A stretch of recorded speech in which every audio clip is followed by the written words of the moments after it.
I would like to welcome you to this second session on moving forward, innovative tools and untold stories in our world heritage by the Our World Heritage Initiative. My name is Douglas Pritchard. I'm a senior research fellow at the Cyprus University of Technology and lecturer at Johns Hopkins University. And I'm joined as co-host with Elizabeth Lee. Liz, if you want to give a wave or say hello. Hi, everyone. I'm Liz. I'm Vice President for Programs and Development at the US-based nonprofit SciArc, who works on digital documentation of cultural heritage sites in support of conservation and interpretation. And it's a pleasure to be here. So what I'd like to do before we get into housekeeping issues is just thank all of the organizations that you see in front of you, all these logos of commercial companies, universities, research centers, charities that are involved in this fantastic initiative. And so with that, we have a couple of housekeeping things to go over. As you may have already noticed, you came in muted. We'd like to ask that everyone stay muted. For ease for everyone, and we'd also like to ask that you use your real name. You can, if your name is coming up differently, you can click on your name and change it by selecting rename. But please feel free to say hello through the chat, and we're also going to be using the tool Miro for additional interaction, and we'll be providing links to that and a little bit of an overview shortly. Of course, be kind and courteous, and please note that the webinar is being recorded. This session is a repeat of a session from earlier today, but we're joined by a few new faces rather than video recording. So it should be a lot of fun. The first one was, so welcome everyone. And with that, I think I'd like to introduce Mario Santana, who most of you know, and probably needs no introduction. So Mario, please take it away. Thank you, Liz. Basically, I think, oh no, Christina is going to talk about the policy matters, right, with Haifaa. So I would like to welcome you on behalf of our steering panel of our World Heritage. This is, as you know, the first theme of the 12 monthly debates that we're having on World Heritage issues throughout 2021. And our World Heritage is a public initiative primarily aimed at developing a stronger role for civil society in World Heritage conservation efforts. Throughout these years of debate, we intend to develop a number of proposals for the enhancement of the World Heritage system in 2022 to mark the 50th anniversary of the World Heritage Convention. The 2021 debates aim to raise general awareness about the significance of our natural and cultural World Heritage sites and critical pressures that are encountering from increasing unsustainable development, industrial and mining operations, climate change, unsustainable tourism, and conflicts, among others, and to foster opportunities for the involvement of civil society in finding innovative, sustainable solutions. Our goal is to involve a large group of professionals, practitioners, NGO, institutions, and citizens engaged in heritage protection, conservation, and management, and to organize a permanent network of civil society that is able to provide the public with an insight and rational perception of the status of the World Heritage sites. From the beginning, the initiative has given priority to overcome all barriers by working with cultural and natural heritage places in all regions of the world and across generations. So far, we had a very successful virtual launch in November 22, where Zeynep Badawi, a very famous international journalist, and you can watch this video in our organization's website. And now this is the second activity after our wonderful 23 hours long webinar in which we had 900 participants and organized in 2021, which has allowed us to build a robust network of organizations, professionals, and individuals interested in this topic. Today, we bring to your attention the first draft policy recommendations on how to enhance the use of information technology to monitor our World Heritage sites and to present multiple narratives through various tools of interpretations. On behalf of myself, our coordinator, Christina Kammerer, and my co-convener, Haifaa Abedalhaleem, I want to thank you for attending our activity.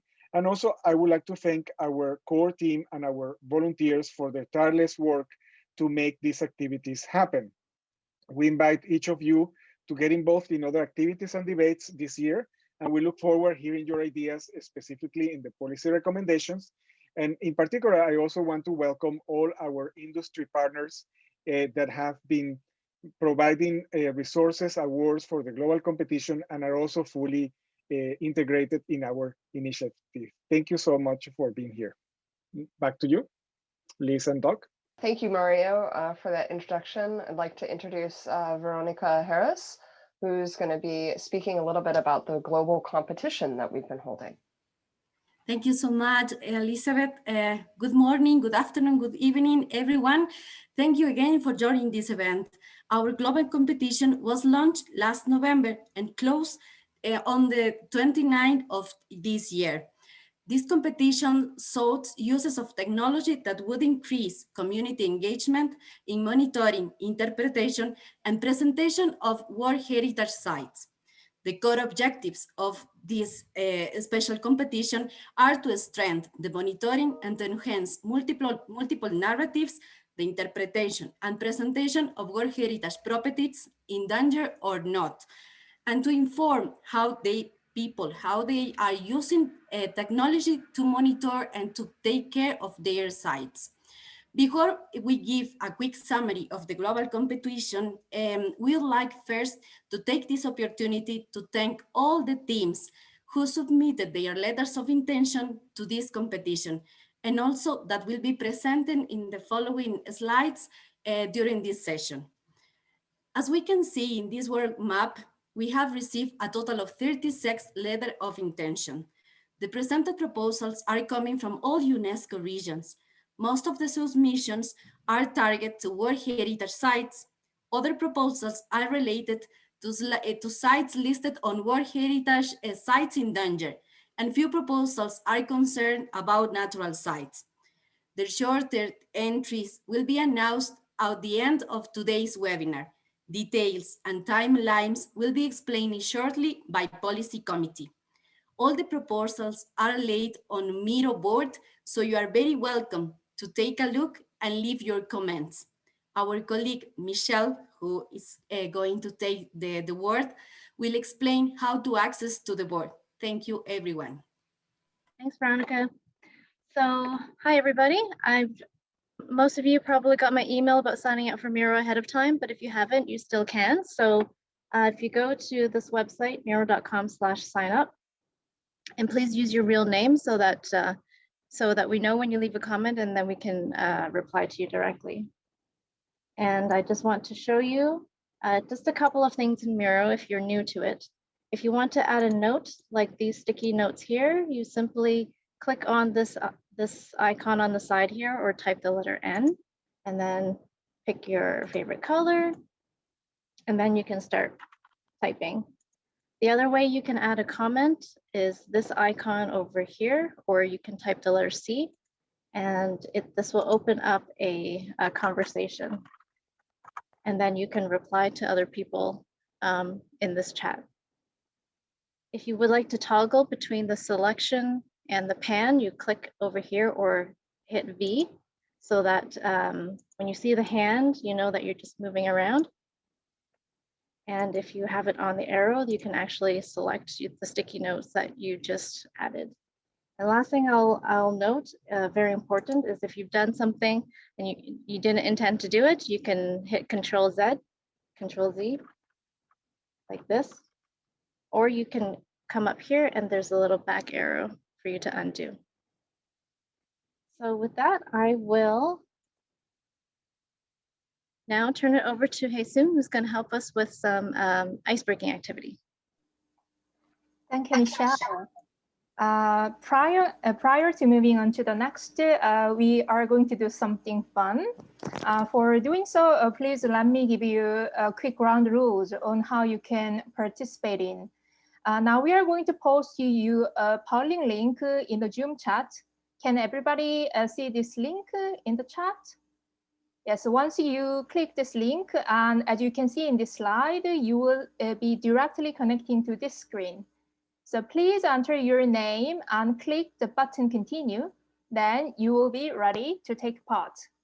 So I guess everybody joined the first polling now. Okay, let's start.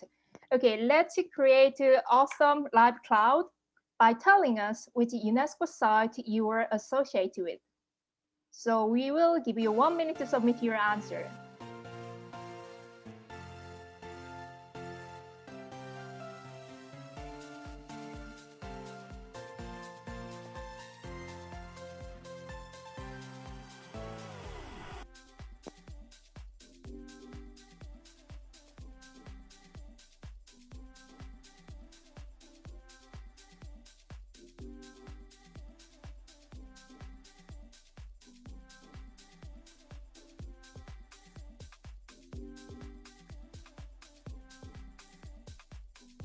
Okay, we are going to close in 15 seconds.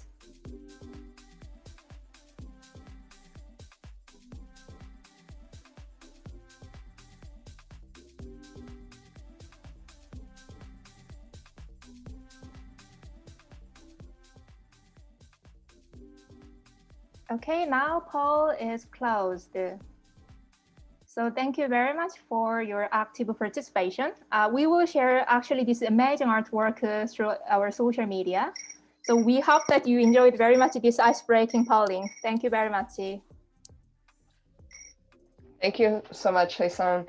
And thanks everyone for the participation. Wow, that's amazing to see so many of those sites. And we're going to be doing a few polls throughout the webinar. So please join us if you weren't able to make that one. Follow the link, get signed up for the next one. And so now what we're going to do is we're going to move into discussing, as Mario had mentioned, previous to this, we had a Globinar. And a number of key learnings came out of that. And so we've had the policy team, and we're going to be joined by Christina Cameron, Laurie Smith, and Haifaa Abedalhaleem to talk through these policy proposals that have come out of a result of the Globinar. So Christina. Thank you, Liz, and good morning, good afternoon, good evening to everyone who's joined us. And I'm really happy that so many people have come along to this webinar. Today we're going to, in the policy, we're going to present elements of a draft policy proposal that we would put together and take forward, as you know, to the World Heritage Committee on its 50th anniversary and 50th anniversary in 2022. Mario mentioned that. What you're going to see today is, next slide, please. What you're going to see today is the comes out of all the work that was done during the webinar. And the policy team has sifted through many presentations, reports from rapporteurs, lots of sticky notes on the Miro board. And we have distilled a lot of material into 6 areas for recommendation for policy proposals to the committee. And of course, what you add today on the Miro board will be helpful as we move forward.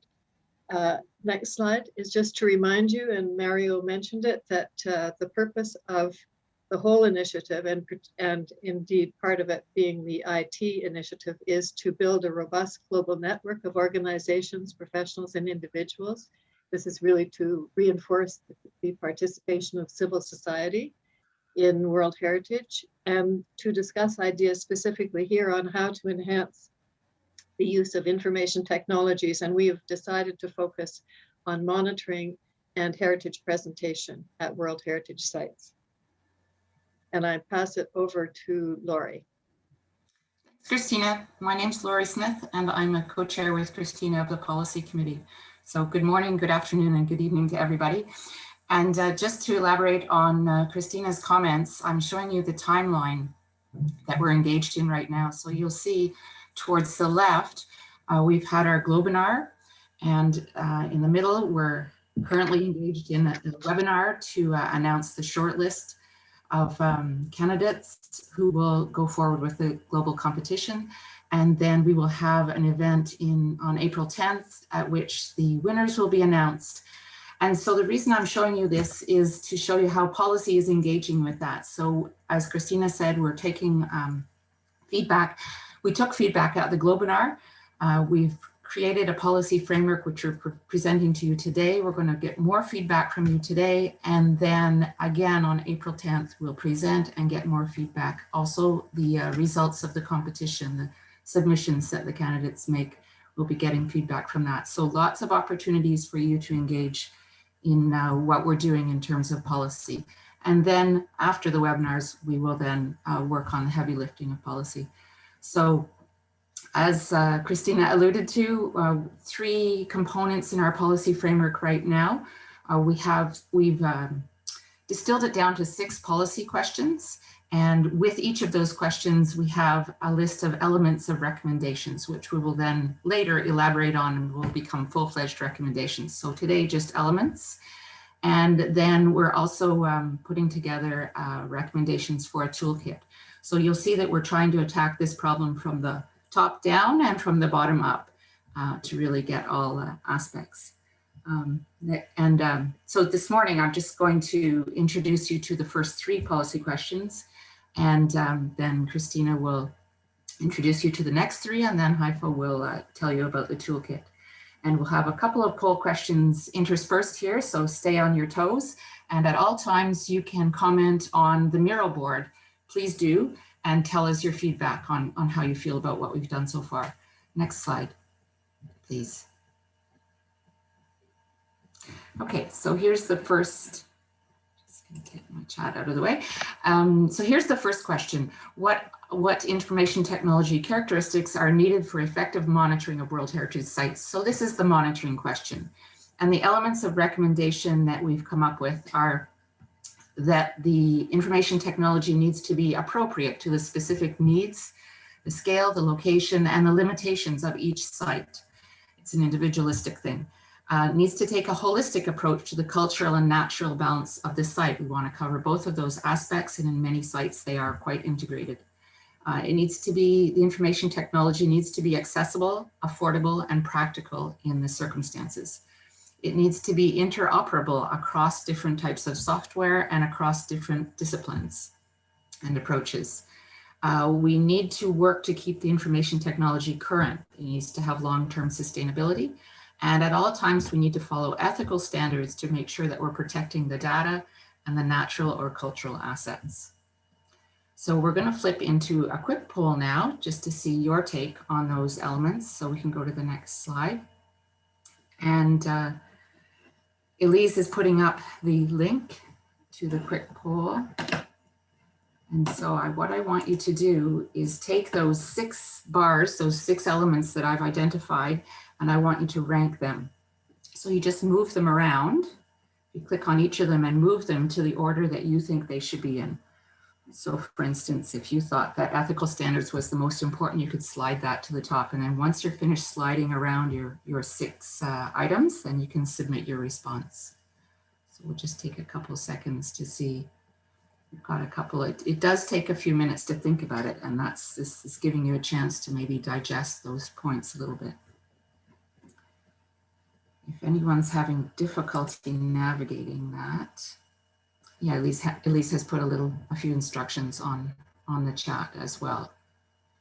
So you select the arrow, and then you can use the arrows. So you don't slide it, you use the arrows to move them up and down. So I can see that being accessible, affordable, and practical is one of the priorities, and appropriate to specific needs, scale, location, and limitations of the site. And taking a holistic approach is also very important. So just wait another few seconds.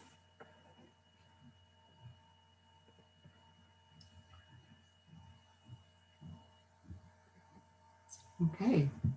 That's great. So we have that information that gives us a basic idea. And again, if you didn't get a chance to do this, we cut you off too quickly, you have more to say, please enter your comments on the Miro board. So we'll go to the next slide. So that was monitoring. This is interpretation. What are the key requirements for digital tools to effectively present World Heritage sites? So we're dealing with interpretation and presentation. And the elements of the recommendation here are that the presentation should be sure to link tangible assets with intangible heritage, make sure that we connect stories with the aims, the goals, or the purpose of the site. So again, an individualistic approach. The concept of providing a platform for telling multiple narratives, not just one story about a site, but all of the stories. Introduce more diversity and also diversity in terms of the different forms of media and different ways of interacting with the public. And then lastly, as with monitoring, to follow the ethical standards for interpretation. And these are that it be accurate, inclusive, impartial, fair, and respectful. So that's what we're proposing for interpretation. That's the second question. And the third question on the next slide. How can data and information be shared using digital tools?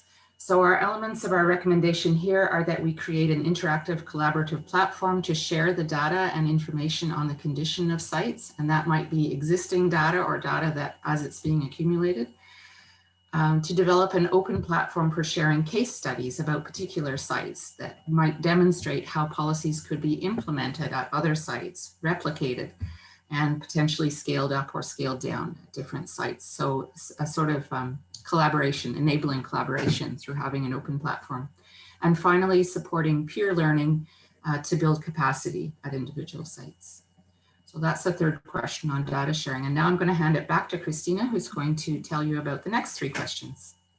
Thank you, Laurie. And the fourth area that we wanted to explore is how can IT information technology systems be managed in a sustainable way, and specifically at World Heritage sites. And we landed, there were lots of people who talked about needing common standards for data collection and for archival storage. And to have stable, this was very important, and this would be a message for states parties really, that we need to secure stable operational funding for data storage, for security, and for systems maintenance, and for updating all those parts of it. Otherwise, it's going to be a one-of and become defunct. And in that regard, the second two parts here are really about keeping current, keeping how to keep the systems current, and what kind of policy reviews we would need to do to adjust to changing technologies. And here the toolkit may be helpful when we get to Haifaa's presentation. Next slide, please. And this one is about capacity building in using the digital tools. And one thing we heard very strongly was training, on-site training is needed in local languages. And moreover, it can't be a one-shot deal. It has to be supported. And there was strong support for having online web support platforms in order to reinforce the language, the training once it's given. The third point is to encourage intergenerational mentorship. And I wanted to call this in a reverse intergenerational mentorship, because what's really evident to someone of my age is that it's the young people who know how to run these systems. And if we're going to have digital literacy overall, we need to have that mentorship going back and forth on how to use systems. And the other part for capacity building will undoubtedly be the World Heritage IT Toolkit, which we're going to hear about in a minute. Now, next slide is a poll. It's a quick poll. And this, we're asking you what you think is the most important activity to build capacity in using digital tools. And I think here we have a choice. You have a choice of one answer, I believe. So I think Elise has put the link in the chat box. So go ahead. It'll take about a minute.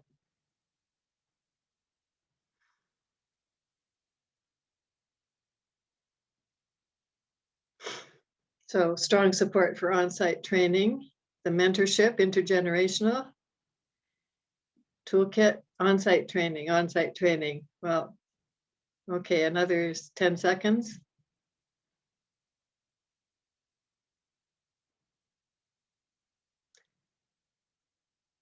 Okay, well, that is very helpful because we see, and that actually, half of you support on-site training, and that is in fact what we were picking up from the Globinar, so that's very useful. Okay, thank you very much. And Patricia, you should put that little comment onto the Miro board. Okay, next slide. The final area that we were going to explore is how information technology can support intersectorial. And if you want to call that interdisciplinary, but it's bigger than interdisciplinary, it's really different sectors, how it can support collaboration to conserve World Heritage sites. And the first one, if you look in the brackets, first, what we were thinking of for intersectoral was community, government, NGOs, the private sector, academic sector, that this would be a robust intersectoral network that could help move forward on conserving World Heritage sites. And again, the question of setting common standards for participation in the data collection. And there was a lot of requests for having the community have input into data collection and access to digital information. So we need to figure out how exactly to formulate that. The next part is really about having a current information. So encouraging interactive databases with current information that would really help to do effective decision-making. And then promote the capacity building for digital literacy. Again, this issue of being able to use the tools. So that was the last area that we had. And we have a cloud poll here, I think, coming up. Next slide. Yes, you have Elise will put it into the chat, the link, but we're asking you just to use one word which would describe your approach to creating an intersectoral collaborative network. So you've got about a minute. Incentives, open, perseverance, patience, oh yes, communication, inclusivity.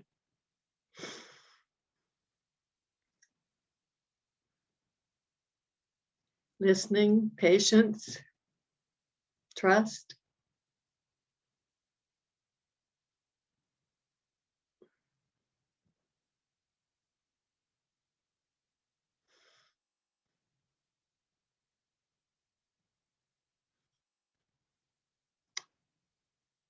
Okay, 10 more seconds.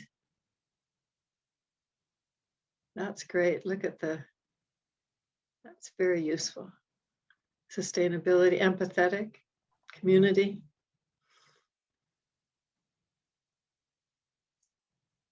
Okay, that's great.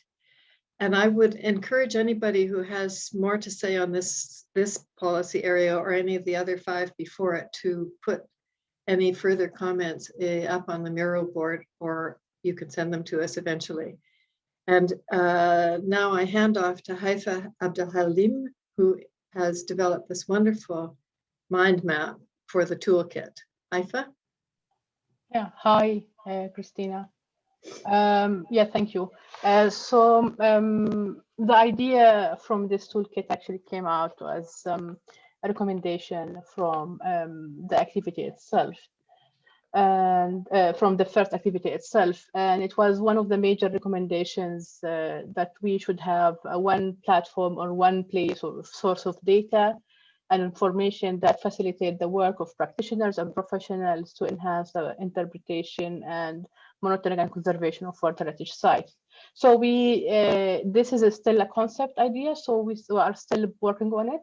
So we try to put the major points, as you can see. So we have like a robust network. We're gonna work on interpretation and narratives. We're gonna try to collect and do inventories for all information technologies tools and to help in inventories, but this should be also interactive tool. This is the idea also. Capacity building took a part of our goal within this platform or electronic platform to have one place for data and information, and also to create a platform that support decisions taking for better conservation and planning for World Heritage site. So each point have sub points or sub ideas.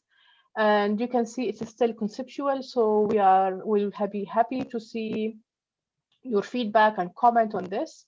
This tool is not going to be developed once and it will be developed gradually, and your input is very important because also we need your experiences to enhance this task.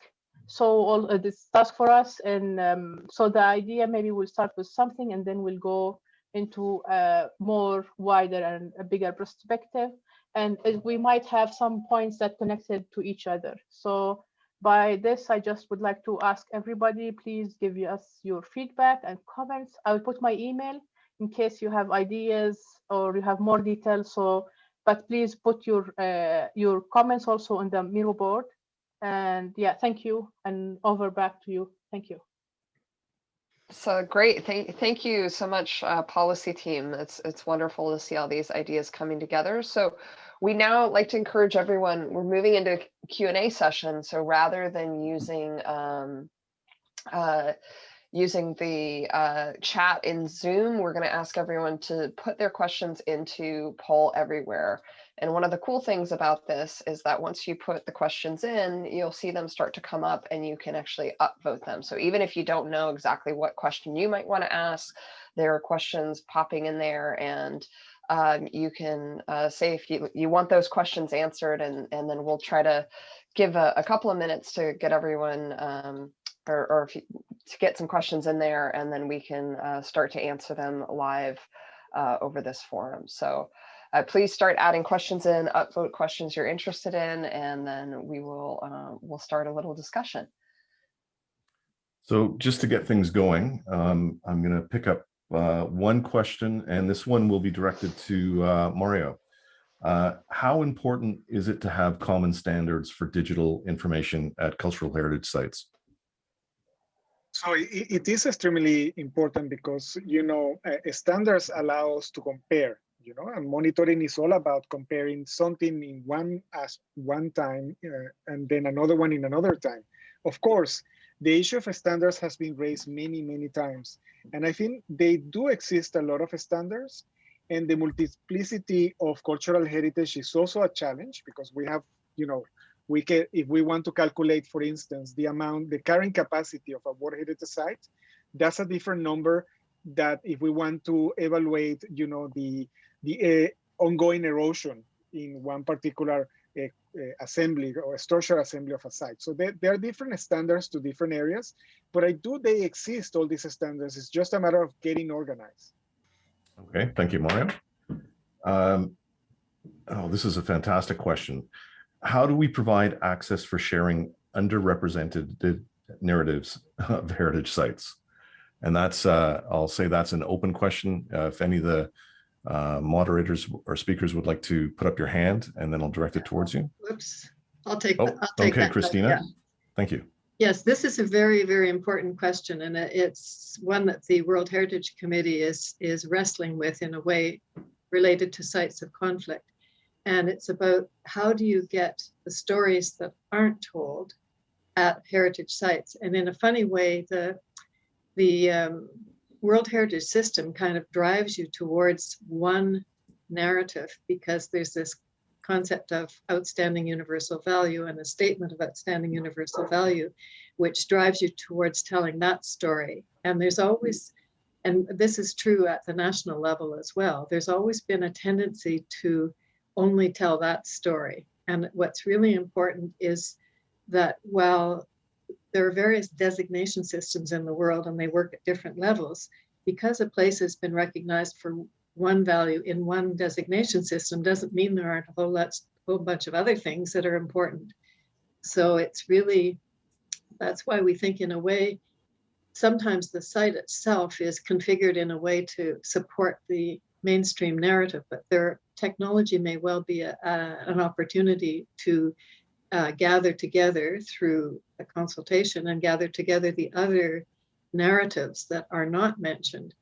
I'll give you a very simple example. In Canada, the big Rocky Mountains World Heritage Site, there are lots of human history stories related to that, a massive amount of territory, but they're not given priority in a sense because they're not part of the designation process for World Heritage. So that's, I think this is a really important point, that other values need to be represented. And I think IT is one way of doing it. Thank you, Christina. And I think Haifaa, you had raised your hand to maybe answer that one as well. Yes, actually, yeah.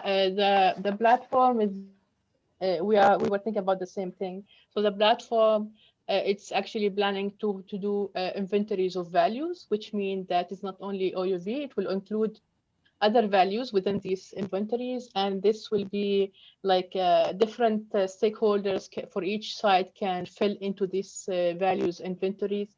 In addition, that the platform also gonna offer a space or platform to share local stories, national stories about the site, which actually could help with giving the other story or the different story of the same site. Yeah, thank you. Wonderful, thank you. So I think our next most popular question, and it's great to see the voting, so thanks everyone for participating. How can we make these IT solutions lightweight so that they will be easily updated over time? Not sure if we know that's an issue, but I'm not a technician, so maybe Mario might have a thought on this. Well, I would say that that's a question of the $1 million, right? How can we have, digital technologies that, one, are affordable, second, are easy to use, and third, they transcend our lifetime. So I think that by looking at these three questions, I don't have a clear answer. I think that that's basically why we are creating a robust network in which we can include people that do digital archiving that can help us with the third question. We have people that are really into technology, and I look at our industry partner colleagues about how the technology can be, affordable and can be easy to use. And then the first, it is a difficult question. I think that we have to conceive that when creating digital content as a heritage expert or so on, or someone, we do have a responsibility to kind of fulfill all these different aspects. But I think that's why we have the policies, and that's why we have this robust network to find these answers to these difficult questions. Mm-hmm. Can I just add to that, Liz, for a moment? So this just reminds me of the comment that Dive actually made in the last session about, and I incorporated today, but about top down and bottom up. So I think the first thing is to identify this as a goal. And I think we've done that, and this is great feedback too, but to say this is a really important goal. So we embed that in policy so that we are all pointed in that direction over the long term. This is our goal to achieve. And then the actual technical ways in which we achieve that are going to change over time. They always do. But as long as we are prioritizing that as our goal, then I think the individual, as Mario says, will rely on the technical expertise as we go along. But when we are weighing off cost and efficiency and individualistic approaches, we make this a priority. Thank you, Laurie. That's great to steer it back towards why we're doing the policy piece. I think we maybe have time for one more question. So let's talk about why. What about including capacity for the or capacity building for site custodians who are keys in site monitoring? How do we do that? So, well, I'll give you my take on it, which is that perhaps our policy question wasn't correctly or clearly focused. I take the message. But in our own minds, we heard that again and again during the Globinar about the need for training at the site level and the question of local languages. And those two things are interconnected.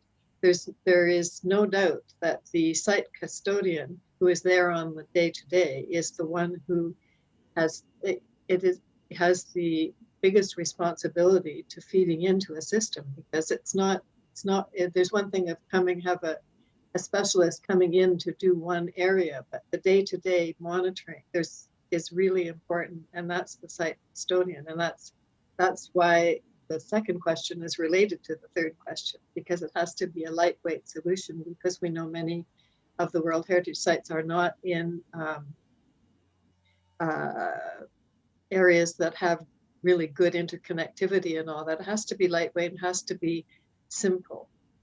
And I think Haifaa probably has reflections related to the toolkit, so we've been talking about this. Haifaa? Yeah, thank you, Christina.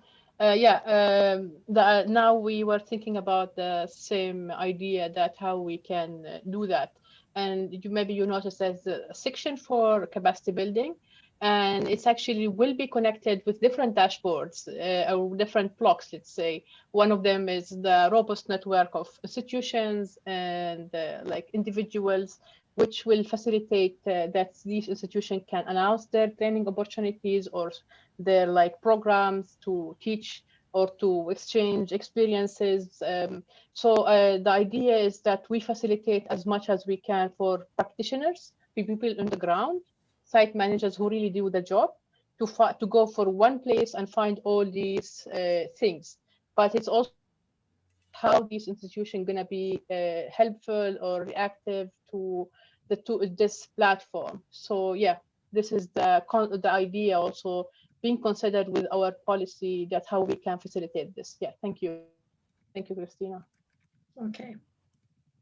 Yeah, no, thank you all for the lively discussion. I think this is great to see so many questions coming in. And if you didn't get a chance to get your questions in, please feel free to add them to the Miro board. We're going to be continuing to take the notes there and incorporating it into the policy moving forward. I'd like to hand it back to Doug to introduce the next session. Thanks, Liz. Okay, this is actually the fun part for me. It's the industry showcase, and this is broken into two sections. The first will be the announcement of the prizes that will be given to the winning sites, and then we'll then switch to a showcase where the technology, the hardware, the software is described by the contributors so that you have a great sense of why it's applicable for this initiative.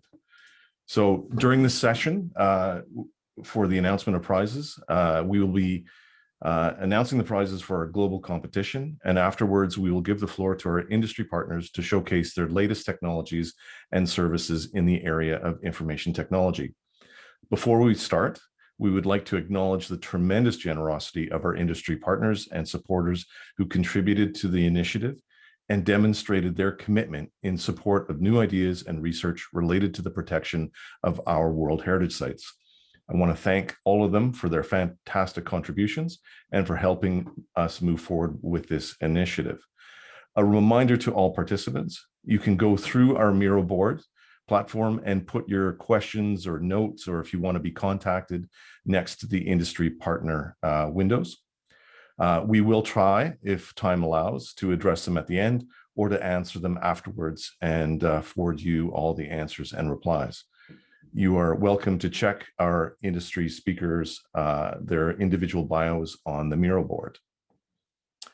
And to start, so the announcement of prizes, the first prize. Zoller & Froelich is one of the leading suppliers of terrestrial and mobile laser scanners in the world, providing high-speed, accurate, phase-based laser measurement and scanning systems. Zoller & Froelich focuses on innovative and future-oriented concepts in product development, which improves the workflow and achieves outstanding results.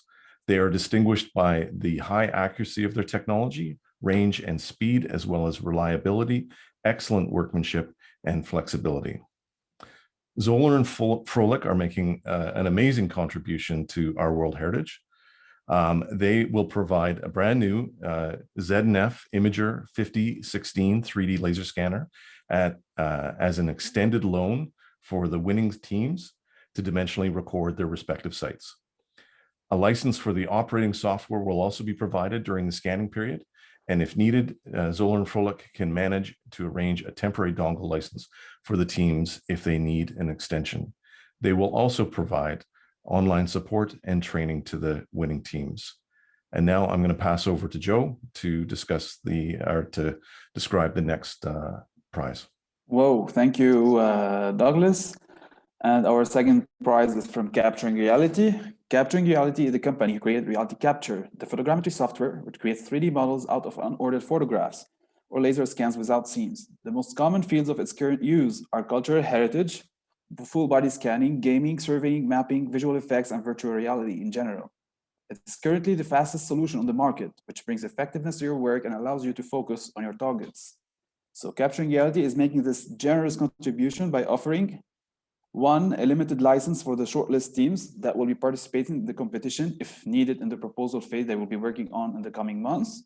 And also they are offering a free licenses, either credits or standard license for the winning teams. And also they are willing also to provide expert software coaching to the teams if needed to explore the best ways to use the software. So thank you, Capturing Reality. And now we go to Hyeseung. Okay, thank you, Joe. So we are announcing about the prize from the World Sensing. The World Sensing is a startup focused on the Internet of Things and the smart cities. It offers innovative urban traffic management in cities and infrastructure management and the civil engineering product. It also provides a load sensing product that monitor critical infrastructure such as historic buildings and the civil works with wireless communication and low consumption of power. So World Sensing is making a generous contribution by offering coaching for the winning team on its devices and services, and an IoT technology kit that includes IoT devices, sensors, and softwares. Actually, the software is valid under the following condition. The winning team members should submit to the World Sensing details of the project on the site for which they are willing to implement this IoT technology. And they should also agree to share the project result with World Sensing in order to ensure that this software will not be stuck in laboratories. This is because World Sensing would like to make sure it would be used wisely and efficiently in order to help the monitor heritage sites. Thank you. So now over to you, Joe, again. Thank you, Hyeseung. And the next prize is from Sintu. Sintu is a cloud service that allows the app to upload and access 3D laser scanning projects from around the world and from any devices that can be connected to the internet. And they developed a technology that enables users to convert point cloud data directly on the cloud to 3D meshes and reconvert it when required. It also enables scan to BIM and scan versus BIM workflows, allowing laser scanning to be fully integrated in collaborative BIM processes. So Sintu is making also a generous contribution by offering a free access to the platform for the winning team to hold their own scan data, and a 2-year subscription up to 5,000 scans for the winning team. Hyeseung? Okay, thank you again, Joe. So this is a prizes from Time Looper. Time Looper is a virtual reality time travel app and development and the video sharing platform. Through a smartphone and a cardboard viewer, users can easily observe authentic cultures of past societies and relive a monumental event in a deeply connected, immersive, and emotional way. So Time Looper is making a generous contribution by offering a free Explorer license for 1 year for the winning team. Thank you. Now is over to you, Douglas. So we have 2 more important prizes. One is from Elucidaire, who are offering 2 free registrations to their next summer school or winter school in 2021 called Built Heritage Documentation in Transition in Leuven, Belgium. This is for 2 winners of the global competition, which also includes the travel costs. The second is very important. The global competition winning proposals will be showcased during the Our World Heritage event in 2022 during the UNESCO World Heritage Committee meeting to illustrate the transformational impacts of information technologies in monitoring and presentation. So that's the list of all our prizes that will be going to the winning sites. Yes, thank you, Douglas. And now we will start by listening to our industry partners. Our first speakers are from ZNF. They are Christoph Held and Daniel Blersch. So Christoph Held studied computer science and media at the Hochschule Furtwangen in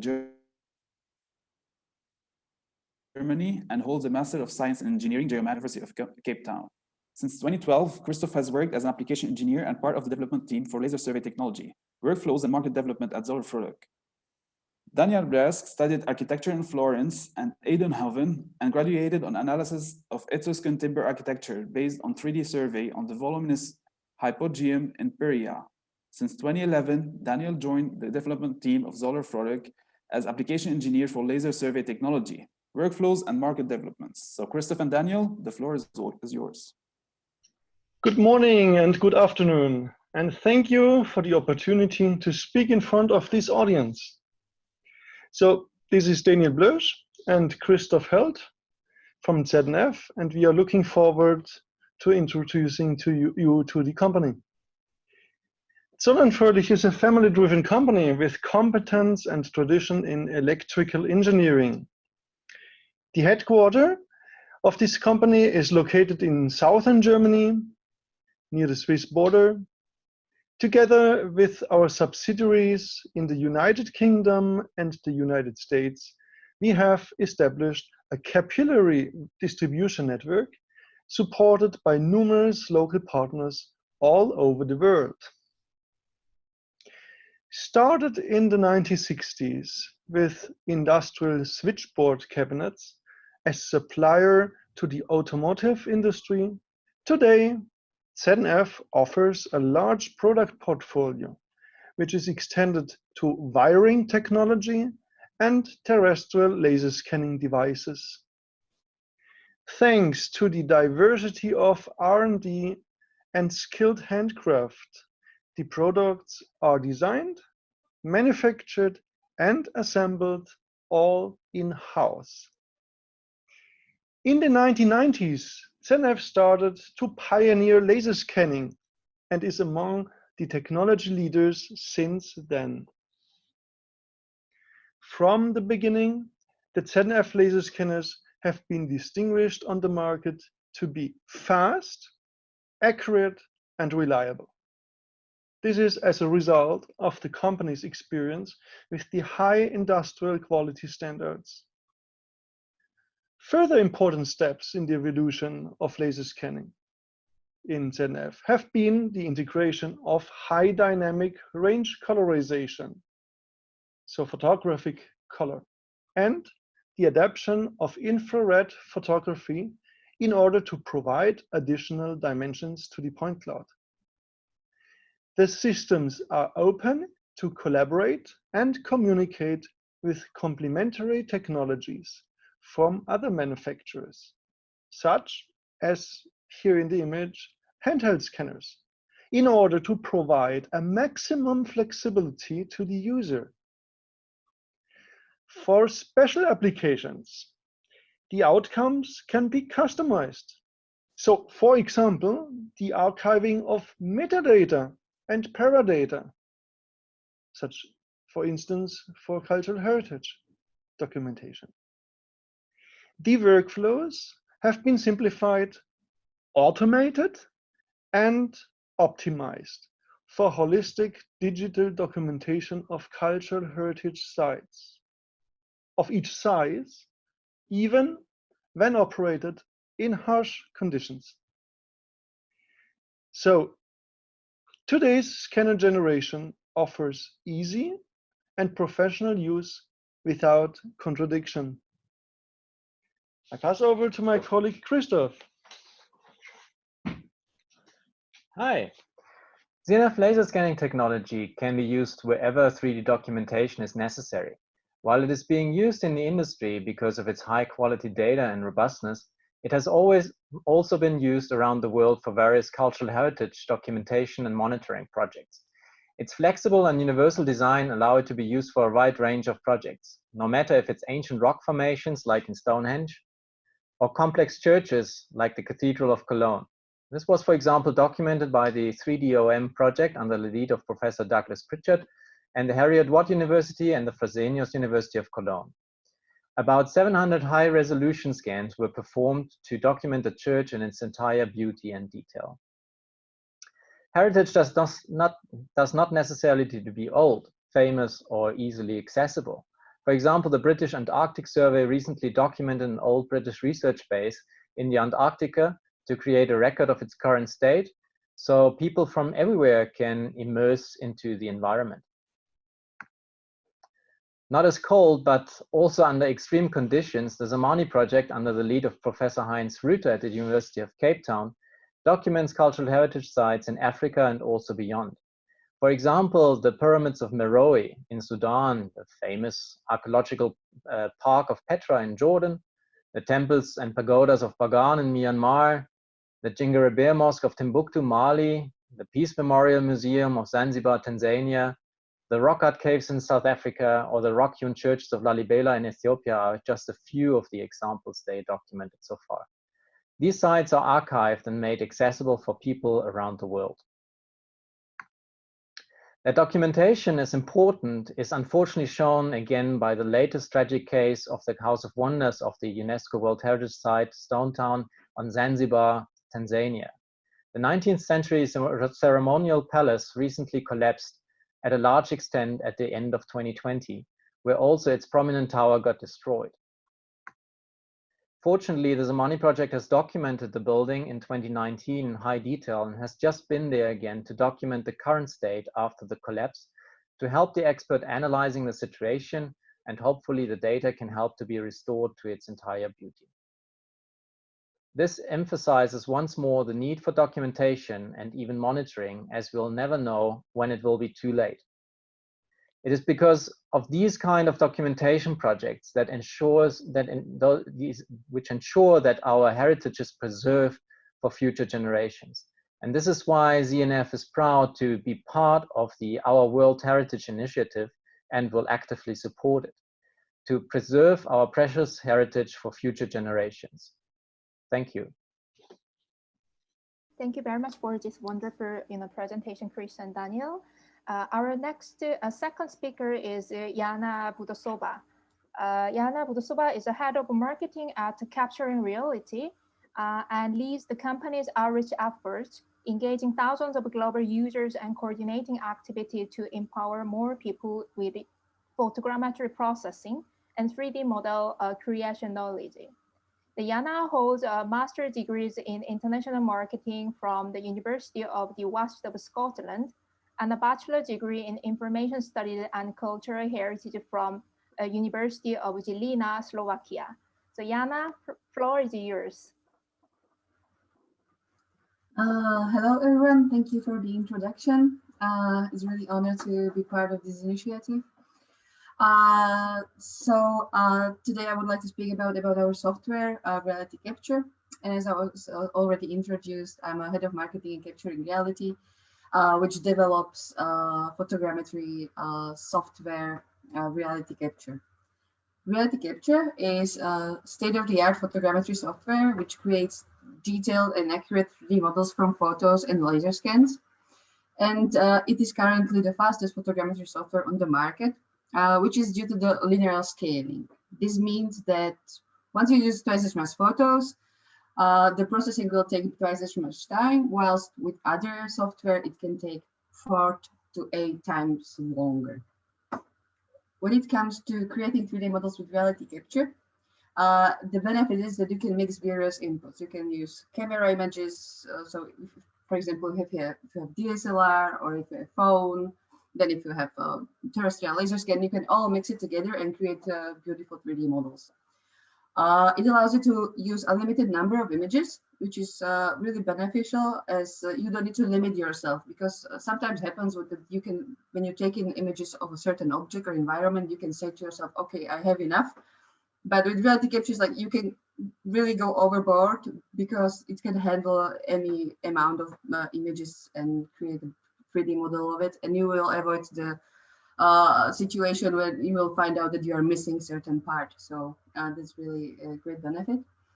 And what is beneficial as well is the lowered hardware requirements, which means that you can process the data even on a laptop, and this allows you to process it directly in the field. So you can evaluate the quality and then just process the final model back in office or back in home. We can go to the next slide, please.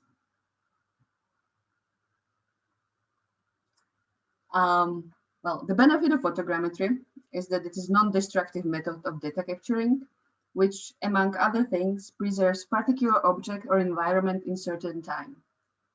This can be used in case something happens, like you can see here on left bottom corner. There's a temple in Bagan which was destroyed by earthquake in 2016, and SIARC went to Myanmar to help with detailed documentation for the restoration. And as one of the results is this comparative analysis of the temple, which shows prior to the earthquake and the after. To demonstrate the speed of the reality capture, the model which you see on the bottom right corner is a Napolitano temple in Jordan. I hope I pronounced it correct. And this model was created for National Geographic TV series Lost Cities, and team of 2 people scanned the area within just 1 day, and the base model was ready to review the very next day. The objective of this project was to recreate the temple on how it looked like before it was ruined.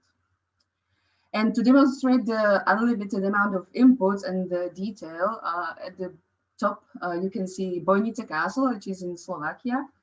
And this was created from over 30,000 photos, and you can see there what level of detail was achieved. Next slide, please.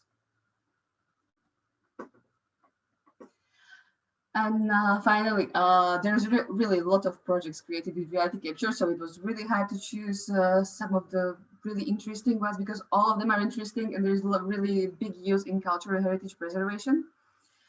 So I chosen from like I was all over the world certain projects. So on the top left, you can see which is a virtual guide of synagogue in Slovakia. And it was created by Slovak company OWH. And the aim of this project was to create a virtual guide, which is installed directly in the synagogue. And people can interact with the 3D model and can learn a history about the synagogue. And what is really great is that as there is no elevator in this synagogue and there are 2 floors, even people who are on wheelchairs can visit the top part and can see what is there and can explore like every corner of the synagogue. On the right, there is a project called Scanning the Horizon, the Scottish Maritime Museum. And the object of this project was to tell the seafaring story of Scotland, which was once the most important shipbuilding nation in the world. And to open the museum collections to a wider audience, they turned into modern digital technologies such as photogrammetry, and they hence enabled people to explore the models from all around the world. And you can actually see the collection on Sketchfab. Yeah, so you can use it there.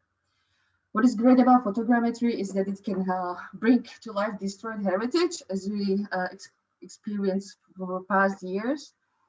And that's because it can be used, it can use crowdsourced photos. That means that sometimes it really doesn't matter when the picture was taken. And for example, a photo from Polish tourists visiting certain place in 2010 can be combined with tourists who visited the place 5 years later and still can be found on the images, the 3D features, and 3D model can be created. On the pictures, you can see just a recently burned Shuri Castle in Japan, and this was the 3D model was created from over 35,000 photos, which was collected from over 3,000 people, and now it's even more as the project is still ongoing, I believe.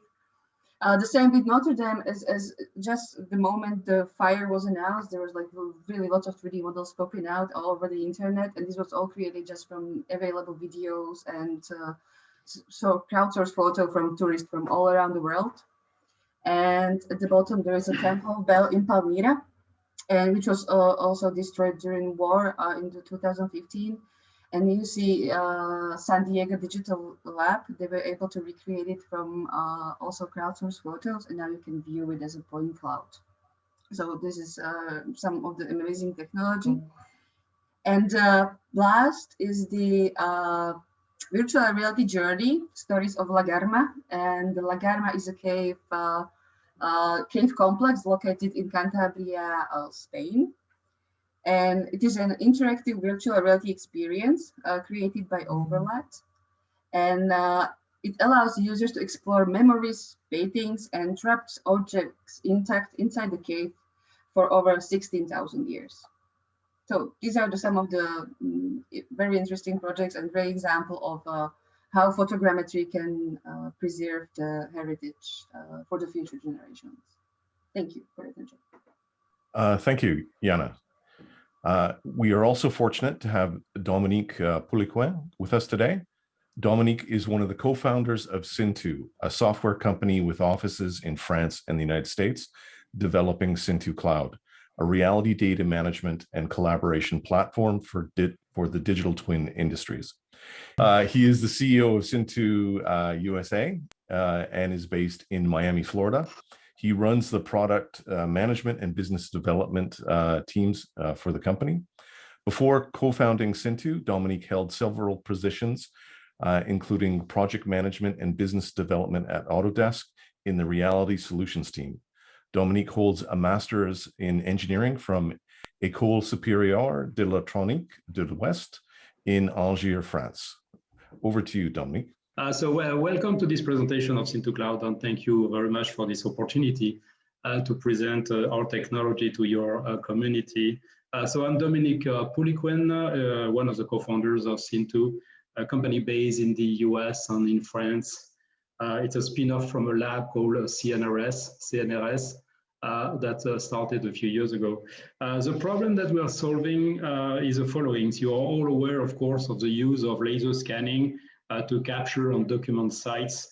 And this technology has been around for many years. The good news is that there are many, more and more new devices that come to the market, like these mobile LiDAR devices or drone-based LiDAR as well. And those laser scanners produce a very accurate, trustful point cloud with an accuracy that can go down to a few millimeters. And today, this technology is probably one of the best available, on the most deterministic one, to capture a site with the trustfulness that is required for future preservation. But one of the challenges, though, is if you have used laser scanning, is the size of the data and the complexity of the usage. This is why we developed this unique technology that we can turn a point cloud into a very high resolution mesh for each scan position. And this mesh will be streamable in a web browser very fast. The same way I would say Netflix streams high resolution video. So what some people would call as the Netflix for 3D data for this very reason. One of the good news with this point cloud to mesh technology, it will make the laser scan data about 10 to 20 times smaller in size before the upload. So everything uploaded to the cloud will be mesh based on 10 to 20 times smaller. And the very other good news about this technology is that we can retrieve back the source point cloud, going from the mesh back to the point cloud. And why would you do that? It's because at some point, for some CAD software like Revit or AutoCAD or Navisworks, you need a point cloud to be able to do your modeling work. So this core technology is embedded into a platform called Sintu Cloud, a platform that will make your laser scan fully shareable, distributable, collaborative, viewable from anywhere at any time in a simple web browser with no plugin to install. And you can also distribute the data back to any stakeholder that needs to build on top of the point cloud. So the good news about the mesh-based technology is that it will give access to this point cloud or scan data to many, many more users than the traditional, I would say, desktop-based point cloud technology.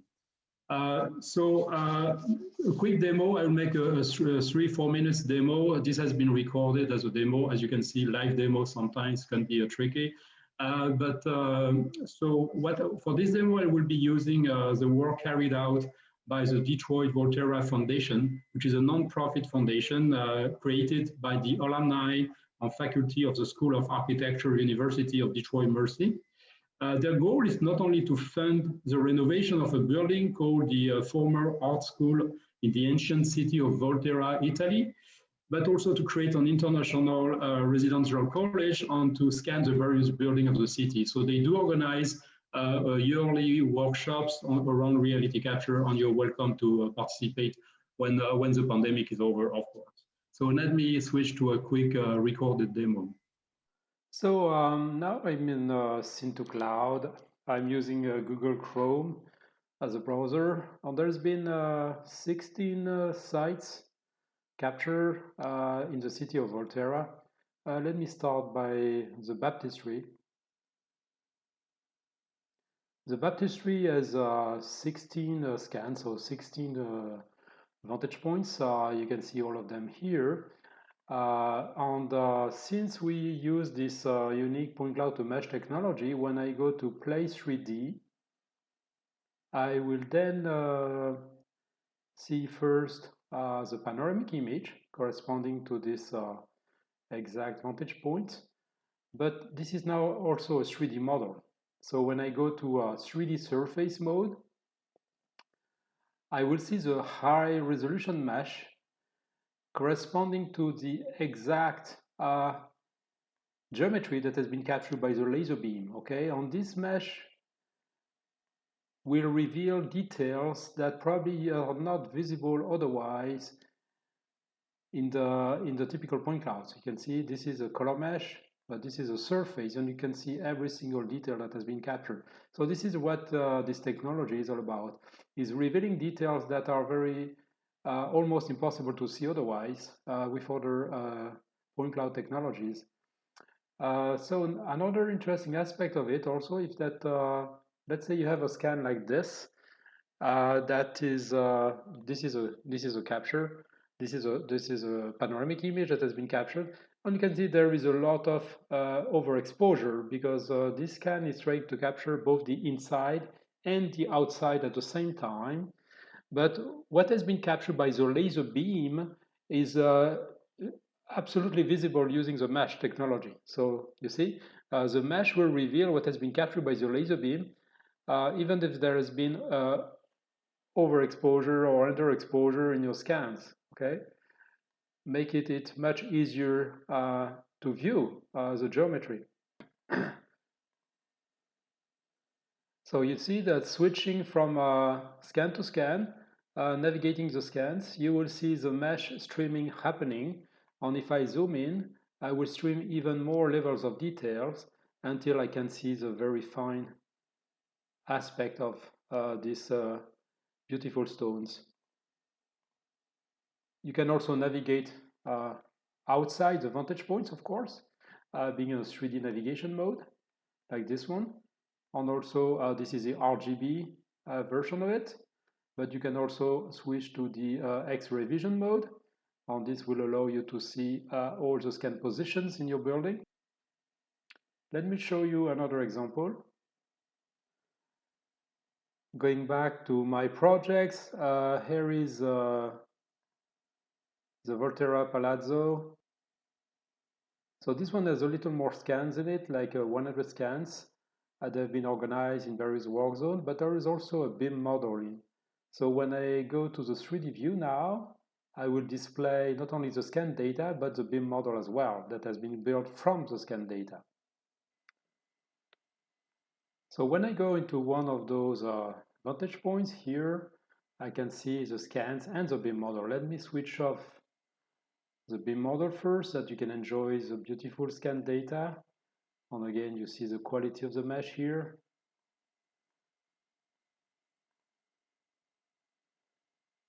If I bring back the colors, you will see the beauty of those paintings.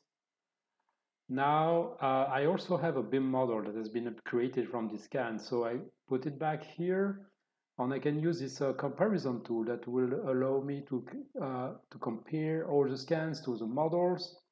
And here I can switch the visual check tool. So you will see this is the scan data. Let me go to the surface mode. So this is the scan data, so the as-built conditions. Okay, and if I move my slider to the right, this is a scan, this is a BIM model. Okay, so this is a BIM model created from the scans, and this is the original scan data. So what you can do as well is use this visual diff tool that will highlight in red everything different between the as-built condition on the scan on the BIM model.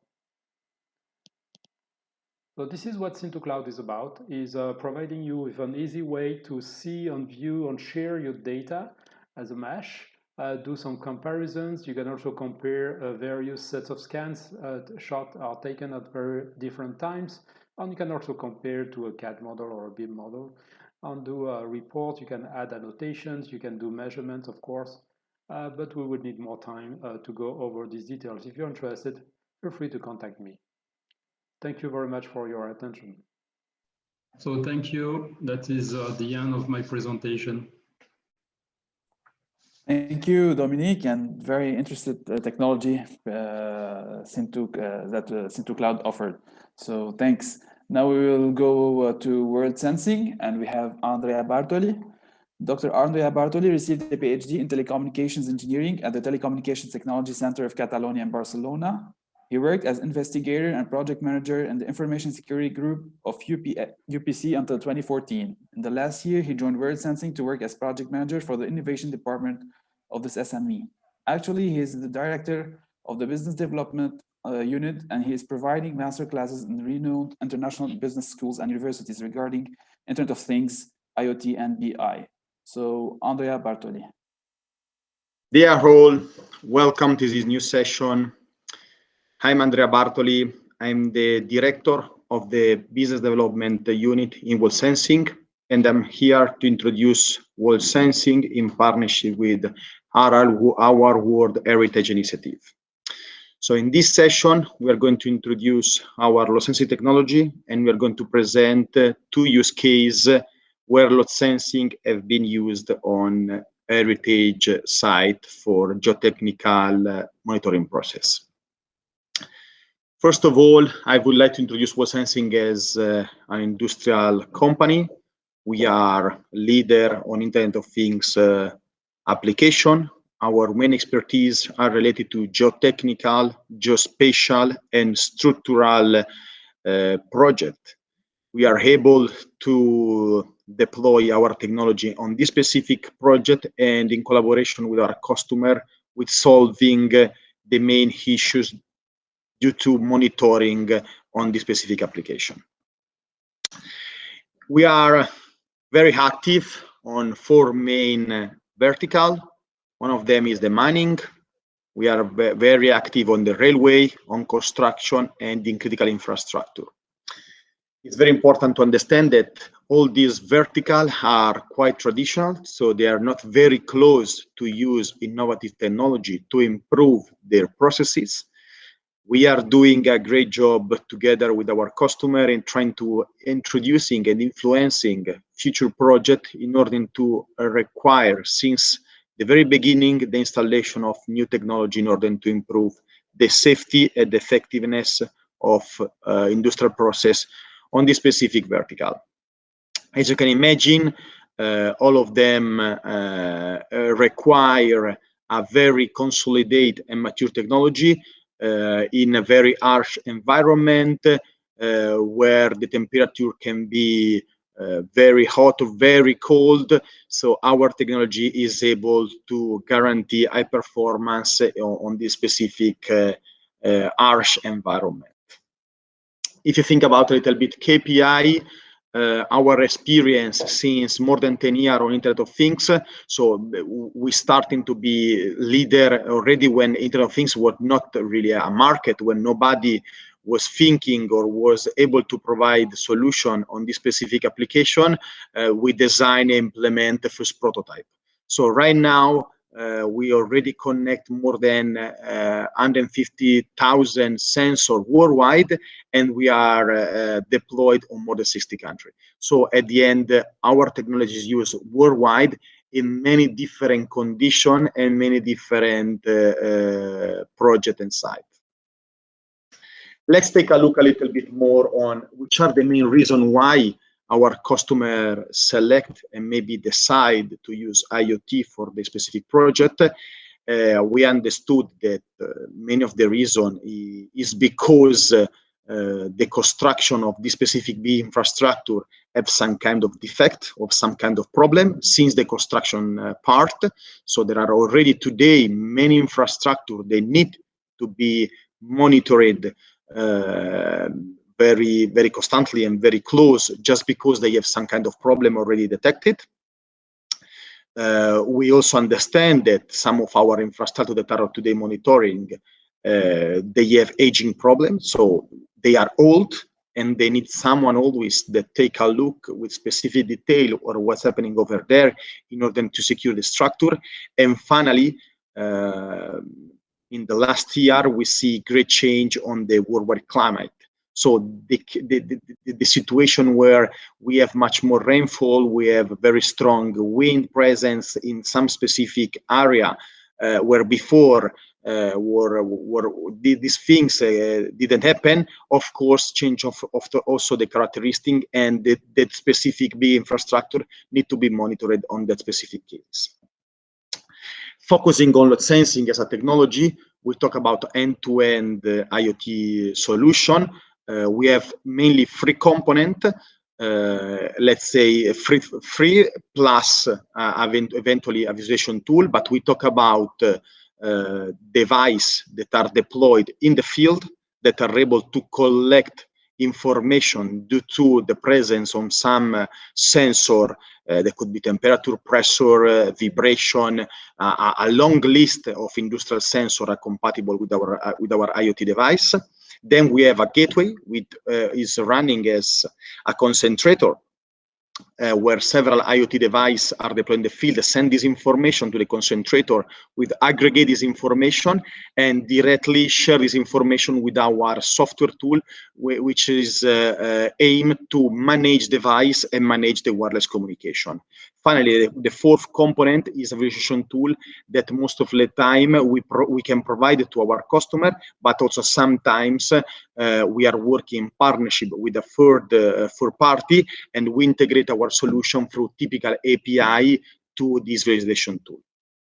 So if we want to see our offering in more in details, as I said, we have the free component providing end-to-end tool of sensing, and then finally we have a software tool provided with a partner. Very important to understand the characteristic of our system. When we talk about our IoT device, all of them are low power, so they are powered by battery, and they're able to run for more than 5 years on typical environment. So you switch on the device, you plug a battery on it, you deploy in the field, and you forget about it for more than 5 years, because everything will run properly, they will collect information, and they will share this information with the tool. So we already have experience, and we already prove that our solution already deployed for more than 5 years and still running properly and collecting the desired information. Then you have our gateway.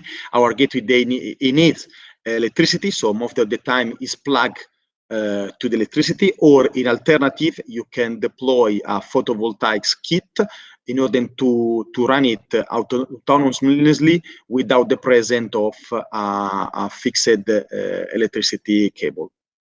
And finally, we have our solution in the cloud, where all the data are collected and eventually managed or shared with other software tool. If you take a look at our value chain and our architecture in another way, you will see that we are providing a solution on the data collection side, so sensor connectivity, network management, and device management.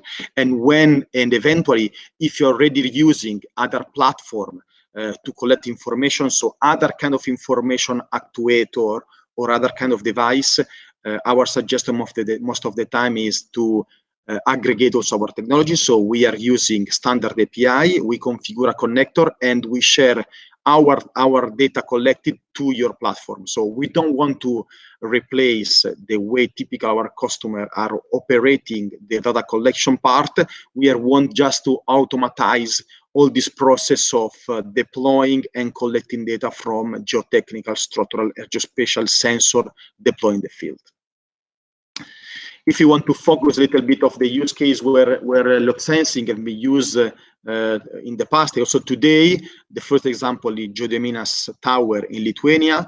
Over here, as you can see from the picture, this specific heritage site suffered from a geotechnical issue. Of course, this geotechnical issue, which is landslide, was providing and decreasing the stability and increase the risk of any kind of problem on the structure itself. So load sensing have been selected. We deploy many devices and many sensors in the field. We collect information in real time, and we propose a software where this data have been used in order to secure the stability of the infrastructure itself, and also to secure that the correction and the recovery process have been done properly. So the idea is that on one side you can secure and be able to collect in real time information regarding the structure, but in other side you can also be sure that all the correction activity is done properly. Another example of similar infrastructure heritage site is the famous Ponte Vecchio Bridge in Italy, in Florence. As you can see from the picture, similar geotechnical hazard happened a few years ago. This was 2016. This was 200 meters far away from the bridge. So the Civil Protection Agency decided not only to correct and to recover, of course, the street where this happened, but also monitoring in real time that this specific hazard, this specific problem didn't affect the bridge itself. So they decide to deploy our load sensing IoT device in the bridge and collect information in real time in order to be sure that during the reconstruction activity and also during the month after the reconstruction, the bridge was secure, stable, and the people can go around it without risking anything. Apart from this project, you can see also in our web, there are many more projects, specifically regarding geotechnical, as I said, on 4 main vertical. We are sure our IoT technology can be used, of course, on many sites regarding heritage. Of course, for the time being, our technology is not being vastly deployed on this specific site, also because we have seen that was very, very traditional until now. So we think that in the future, more heritage site will be monitored through IoT, and we think that load sensing is a very good candidate for this specific application. If you have any question, please contact us. Have a good day. Thank you. Bye. So thank you very much for this great presentation by Andrea and World Sensing. Our next speaker is Andrew Feinberg from Time Looper. So Andrew Feinberg was born and raised in the United States. Prior to founding a Time Looper, Andrew worked in economic development and lived in the Middle East and Southeast Asia, and then sold a mobile video startup. In 2015, he founded a Time Looper with 2 co-founders. In that time, Time Looper had launched over 90 projects to date across North Korea, Europe, and Asia. So Andrew, the floor is yours. Thank you. Good evening to you, and good afternoon to everybody in Europe, and good morning to everybody here in North America. I am now going to attempt to do the trickiest part of this, which is to share my screen. Okay, can you see the presentation? Yeah, all good. Perfect. Okay, well, let's jump right in.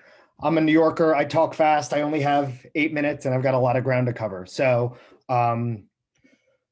heritage sites around the world present us with the most iconic of imagery.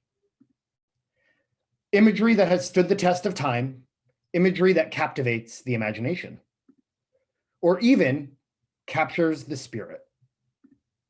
Imagery that quite possibly can even touch your soul.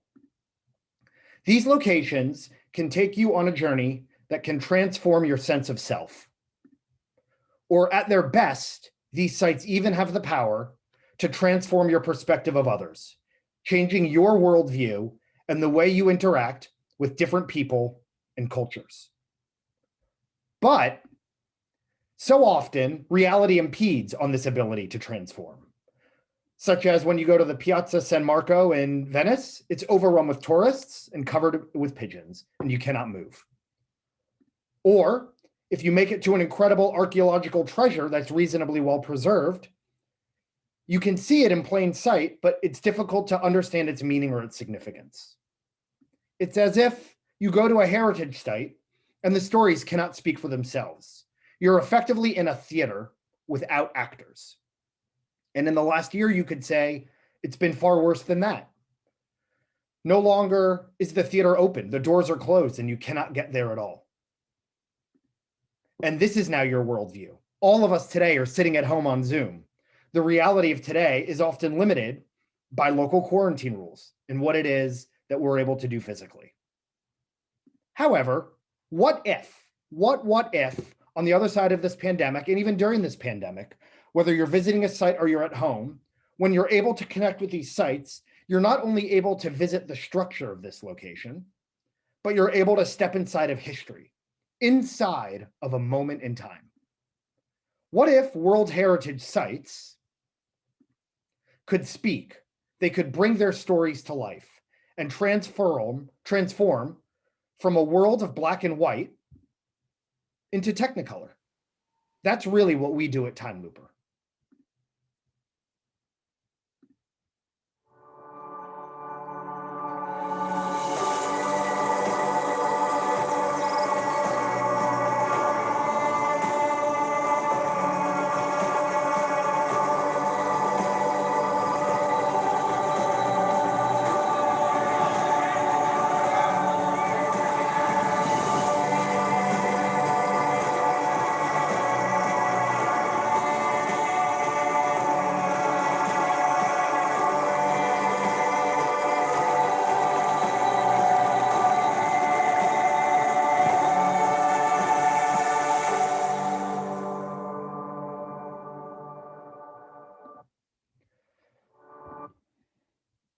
So at Time Looper, we deliver these immersive experiences to our institutional partners through three main steps.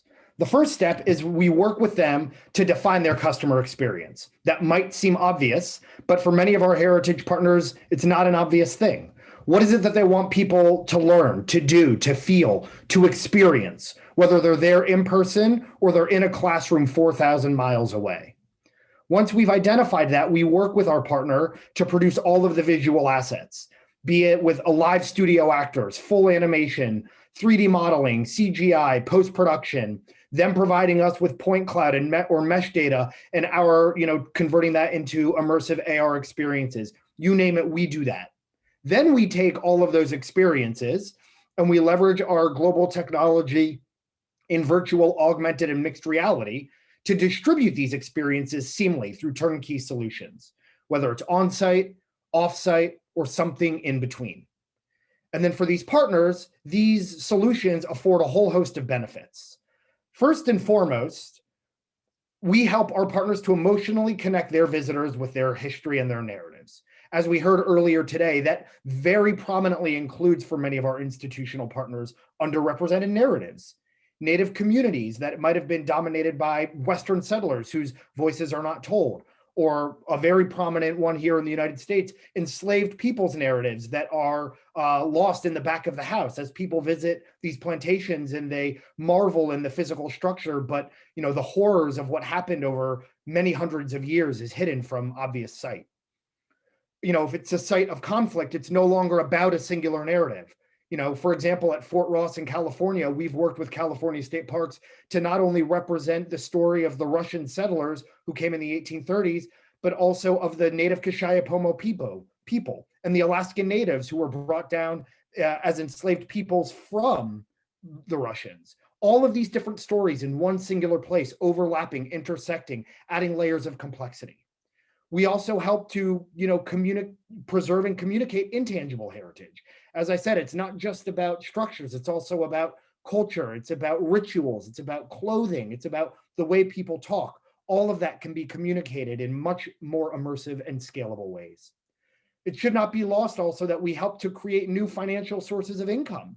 These experiences can be sold and distributed to customers who are willing to pay for a more immersive, activated on-site experience. I have a daughter with special needs. When we travel to UNESCO heritage sites around the world, they were not designed 2,000 years ago with handicap ramps in mind. All sorts of accessibility challenges prevent people at these sites from seamlessly moving through, or maybe they can't even leave their home. These technologies enhance accessibility. And then, of course, as we've seen in the last year, bringing your location into the classroom. So 3 very quick case studies I want to highlight for you. First, our Angkor Wat on-site operation. We worked with the local Khmer peoples and the Apsara Heritage Authority to develop all of the content. All of this content was developed on-site in Cambodia. We embraced all of the challenges associated with such a production, but we thought it was important to deliver the financial resources back into the local community and work with the locals whose stories are being told. Then at the sales booth, all of the sales occur at the Apsara Authority ticket office, and a portion of ticket sales go back into the local community, including revenue share for the local tour guides who actually bring people by to use this as an on-site enhancement. Another example is simply a hybrid model that we did with the folks at Pearl Harbor in Honolulu, the site of the US entry into World War II in 1941.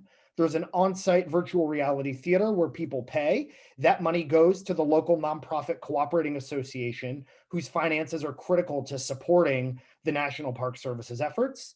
And then they sell all of this content through educational institutions in augmented reality format for students to utilize on their desktop back at home. And then, of course, there's this last example at Petra, where we worked with the Petra Authority. They had all of this point cloud data that was developed by the Zamani project, which actually used ZNF scans, as we saw earlier today. And then we took those 3D models and put them into our distribution software and overlaid interpretive content on top of it. So what I'm going to do now very quickly in about 60 seconds is I'm going to showcase for you what that might look like for a student who is at home. So in this case, I'm going to simply share my iPhone with screen, and then I'm going to launch the Petra project here. And there's a very brief introduction that I will skip through. Welcome to Petra in southern Jordan. Petra is not only an archaeological site, it's a World Heritage Site. So I will skip the introduction, and then like many other augmented reality apps, I'm simply going to scan my desk. And now you see Petra and the Petra Valley. Now at each of these points of interest, we'll pull up a 3D model and I will turn off the voiceover. I can make it as large as I want and actually walk through this environment. And then when I get to a point of interest, it launches the 3D model. And now I can walk through this environment.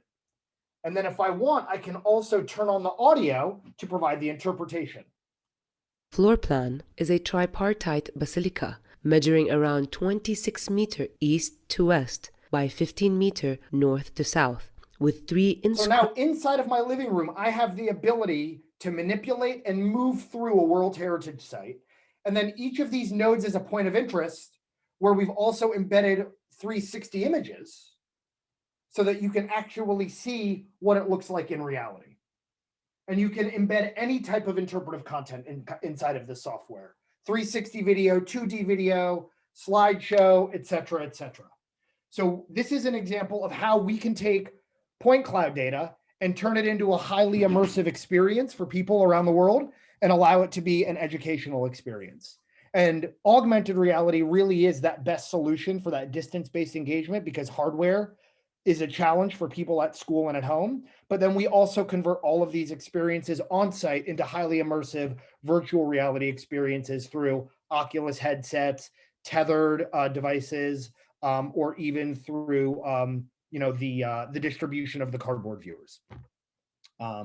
So that is 9 minutes, and I will now send it back to you, Joe.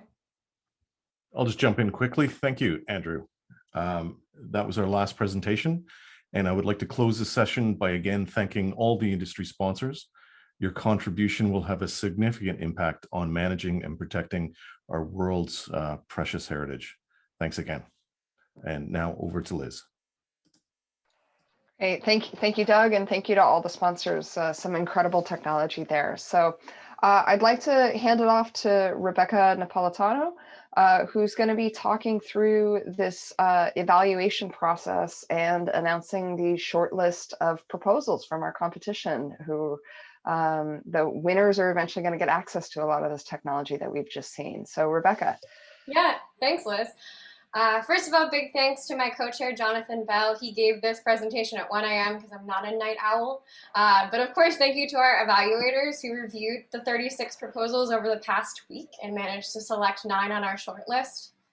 The criteria that the team considered included team composition, appropriateness of technology, description of key aims and challenges, and explanation of needs and budget. So without further ado, let me share our shortlist of 9 projects in no particular order. The historic city of Ahmedabad Ahmedabad, I even practiced, darn. This project helps Ahmedabad locals gain agency in the presentation, interpretation, and preservation of the old city. It's based on a 2-year pilot storytelling project with a strong focus on lesser heard voices of women and children. Marat Al-Numan Museum in Syria. Project aims to engage local communities near the museum to provide training and technical assistance in digital archiving, photogrammetry, and online registrations. Training can be accessed by average Syrians through portable broadband devices and satellite internet. Kahuzi Biega National Park, Democratic Republic of Congo. They're using camera traps for close surveillance of Graur's gorilla population and other animal species living there. And they're using drones to monitor deforestation, poaching, logging, mineral extraction, and other illegal activities within targeted areas of the park. Wulingyuan, Scenic and Historic Interest Area in China. Wulingyuan Scenic Historic Area Interest in China is one of the first 3 World Natural Heritage Sites in China. It provides a new World Heritage experience for the area through the application of contemporary information technologies and to bridge the gap between World Heritage and local communities through the use of a Wulingyuan Nature Culture Lens project, which aims to develop a head-mounted mixed reality system. Mosi Oatunya, or Victoria Falls in Zambia and Zimbabwe. Friends of the Falls is a group that assists site managers in cleaning the site, monitoring its status, and fundraising. They're going to work on integrating electronic ticketing, the creation of a website for the falls, and social media promotion, additionally using webcam monitoring of the falls. Siscia Valgrande UNESCO Global Geopark in Italy focuses on improving the selection and preservation of geoheritage sites by creating a globally accepted definition of geoheritage. They're going to work on creating a database to host information on geological features and also provide some transparency to decision-making process about site selection and recognition. Additionally, they're going to work on an app that would be available to the public with information for tourists and associated games. Sagarmatha National Park in Nepal. There are 3 key challenges facing this national park, which is a World Heritage Site. The project implements narrative and social media strategies to establish a 15-minute online happiness index survey that helps measure both the well-being of the local community and the park in the face of climate change and dwindling wildlife populations. This will also be a tool for community engagement in developing new strategies and solutions.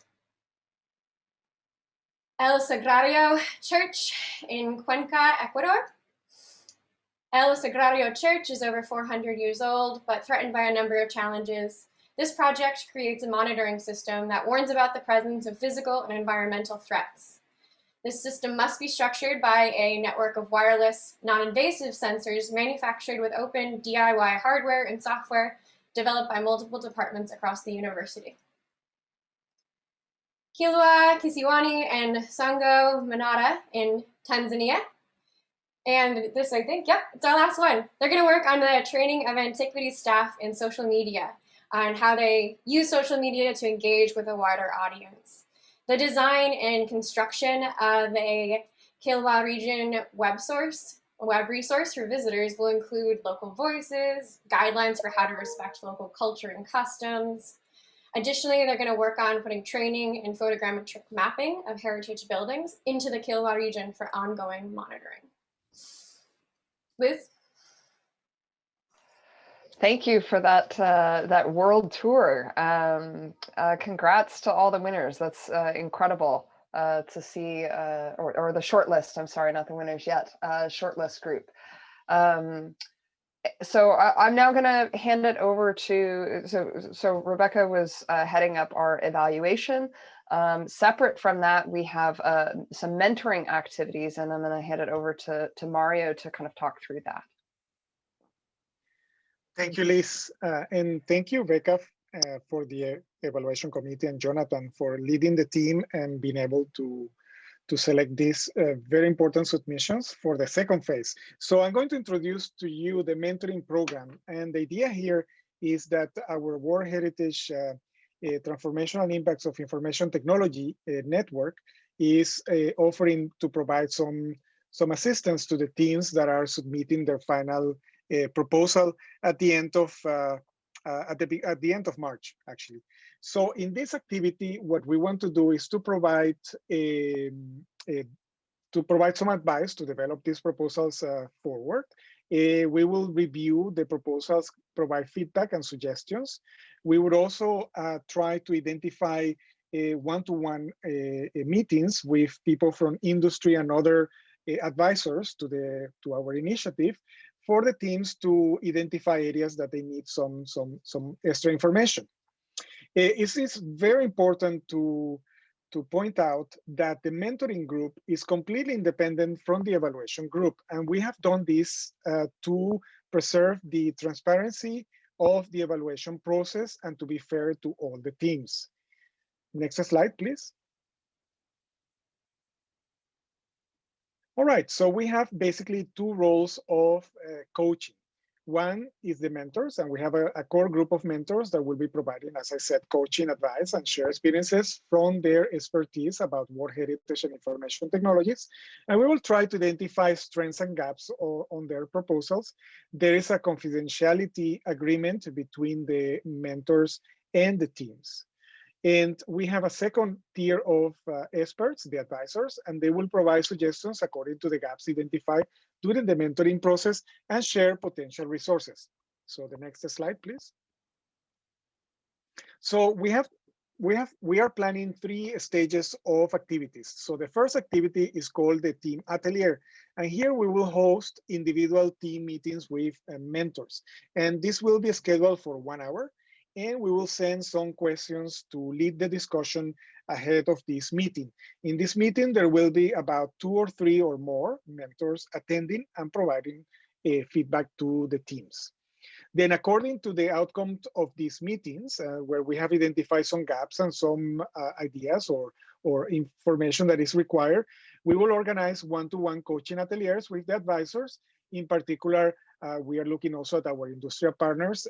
You have seen the variety of applications that they have shown. And I think that this will be very illustrative and important for the global competition teams going into this second phase. And then finally, we will organize 2 meetings, 2 forums in which the teams will present a revised proposal to the mentors, to other global competition team fellows, and a group of selected external experts that will provide feedback ahead of the final submission at the end of March. So the next slide, please. And here I want to show the faces and the names of our mentors. So we have Haifaa, you all know, Yanis Abramidis from the World Heritage Fund, Christina Camero, who is from our steering committee, Stephen Fay, who is the director of the Cartoon Immersive Media Studio, Liz Lee, that you have already met from SCIARC, Brett Levy from Australia, and a lot of important work working with indigenous communities and virtual reality. Doc Pritchard, you have already met the doc. Bijan Rouhani, who is coming from the EMENA project at the University of Oxford. Michael Schuller, who is a specialist in non-destructive techniques and also working with monitoring. Myself, Kay Van Dam, who is a specialist in nature, and you know him from as being as one of the anchors to our meetings. And Asilis van de Sande, who is a postdoctoral fellow at the University of Leuven, and also the director of the Lucid Air project, which has been already has a very developed coaching system that we are kind of also applying to our approach. So with this, I go back to you, Liz and Doc, and thank you so much for your attention, and looking forward for the teams. We will be contacting you in the next days to make the appointments. All right, well, we're getting close to the end here. So we have a few next steps, and one of the first one is that we'd like everyone to save the date for April 10th for the Globinar 2.0. And as Laurie and Christina showed earlier with the calendar, there's a lot of things moving towards that, including updated policy and I believe winners from the competition. So please save the date. And beyond that, I think Mario, we want to hand it back to you to just talk about some of the steps beyond the immediate next steps and where our World Heritage is heading on the IT side. So, I mean, looking at this slide, thank you, Liz. I just say, I look at that, cartoons, that's not all, folks. So basically, we are very happy with the outcomes so far from the transformational impacts of information technology, and we want to plan and mobilize more activities. So next year, we are planning again a big webinar 3.0 in probably mostly in January, we hope. And we will have a second version of the global competition, the competition 2.0. And we're planning to prepare a catalog of proposals from the Global Competition 1 and 2. Also, we are talking for the creation of the Toolkit portal in which people would be able to identify, to find those very important toolkits being developed currently. And for 2022 at the World Heritage Committee, we are planning an event, an exhibition on the transformational impacts of information technology in which we want to showcase our policy recommendations and our global competition. I also would like to add that we acknowledge the very important work of all the other entries that were submitted to the global competition. And we are looking forward to integrate those submissions also to the toolkits and also to the policy recommendations and also to the catalog of proposals, because we find that there was extremely good ideas. And to conclude, I would like to thank all our team of these two webinars, webinar number 1 and webinar number 2, moving forward, next steps. It has been a pleasure to collaborate with all of you again, and looking forward to our April 10th webinar, which we are going to contact the Guinness Record Office, because last time we beat the Guinness record, but we were not followed by them. So we want to meet that threshold. And also, I would like to thank our industry partners that have joined us in this initiative, because it's really important that not only the non-for-profit sector, academia, and organizations participate in this very important challenge, but also industry is very important to make a difference. So thank you so much, and back to you, Liz and Doc. So we've got, as some of you may have seen in the chat, we've got a few more fun activities, so please don't leave yet. The first is to join us in one last poll. And then we're going to hear, beyond IT, what's happening with the next activity for tourism, and we want everyone to stick around for a quick group photo. So take a minute and fill out the poll on one keyword. What is the next step for IT and World Heritage?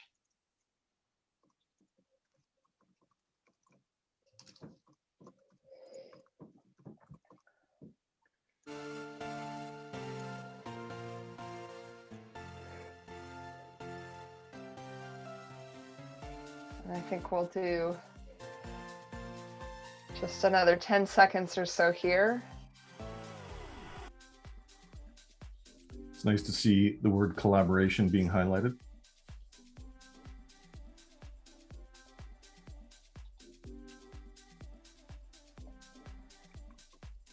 All right, some great stuff for us to think about what's next.